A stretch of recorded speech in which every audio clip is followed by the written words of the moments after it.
निवासी डॉक्टरांच्या मध्यवर्ती मार्ड संघटनेने पुकारलेल्या राज्यव्यापी कामबंद आंदोलनात स्वाराती मधील निवासी डॉक्टरांनी सहभाग घेऊन आजपासून बाह्य रुग्ण विभागातील सेवा बंद केल्या आहे। या कामबंद आंदोलनात मानवतेच्या दृष्टिकोनातून अत्यावश्यक रुग्णांची हेळसांड होऊ नये म्हणून तातडीच्या अत्यावश्यक सेवा जसे की अपघात विभाग, ICU व तातडीच्या शस्त्रक्रिया सुरू ठेवल्या आहे। स्वाराती मधील निवासी डॉक्टरांनी सकाळपासून बाह्य रुग्ण विभागासमोर एकत्र येत घोषणाबाजी करत जोरदार निदर्शने केली। यामध्ये विद्यावेतन वाढ मिळालीच पाहिजे, नवीन वसतिगृह मिळालेच पाहिजे, मार्ड एकजुटीचा विजय असो अशा घोषणा दिल्या।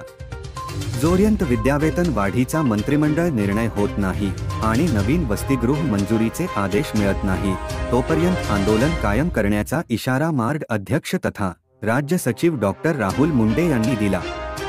स्वाराती मधील वसतिगृह अपुरे असल्यामुळे निवासी डॉक्टरांच्या वसतिगृहाच्या मागणीकडे शासनाने सहानुभूतीने पाहून तात्काळ वसतिगृह मंजूर करण्याचे आवाहन उपाध्यक्ष डॉक्टर प्रवीण शेरखाने यांनी केले।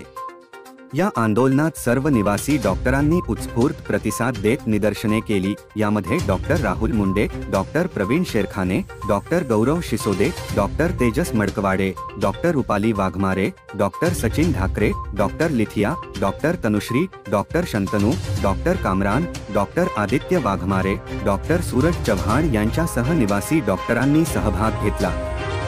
मागील 2 दिवसापासून मध्यवर्ती निवासी डॉक्टरांच्या संघटनेने राज्यभरात कामबंद संप पुकारलेला आहे।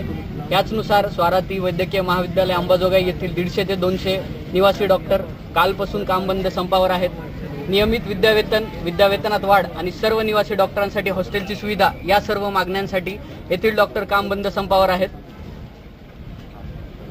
याआधी सुद्धा सर्व निवासी डॉक्टरांनी सरकार पुढे मागण्या ठेवण्यात आल्या होत्या, पण यावर फक्त आश्वासन देण्यात आले सरकारकडून, काही लिखित स्वरूपात कारवाई करण्यात आली नाही आहे।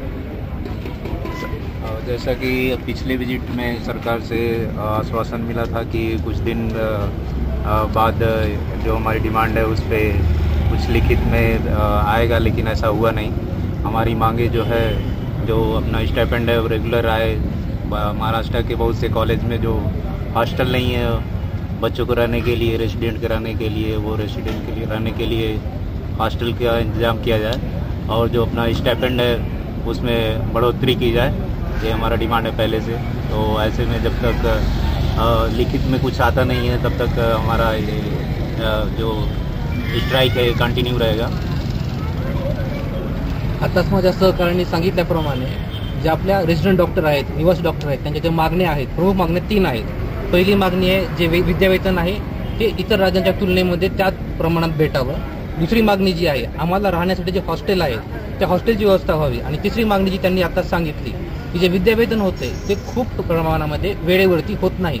बऱ्याचशा कॉलेजमध्ये जे निवासी डॉक्टर आहेत त्यांना खूप दिवस त्या विद्यावेतनासाठी वाट पाहावी लागते, तर ते विद्यावेतन वेळेवरती व्हावे। या मागण्या ज्या आहेत या मूलभूत आणि बेसिक मागण्या, त्याच्यामध्ये अवास्तव किंवा वेगळं काही आहे असं काहीच नाहीये। ही जर बेसिक गोष्ट आहे, ही सरकारने आतापर्यंत फक्त तोंडी आश्वासन दिले आहेत। सहकाऱ्यांनी सांगितल्याप्रमाणे जोपर्यंत त्याच्यावर लिखित काही सरकारकडून कारवाई होत नाही तोपर्यंत हे आंदोलन मागे घेतले जाणार नाही, आणि जर त्याच्यावर कारवाई नाही झाली तर हे आंदोलन अजूनपणे आम्हाला तीव्र करावे लागू शकते। नमस्कार, JS न्यूज चॅनेलला लाईक करा, सबस्क्राईब करा व बेल आयकॉन दाबायला विसरू नका।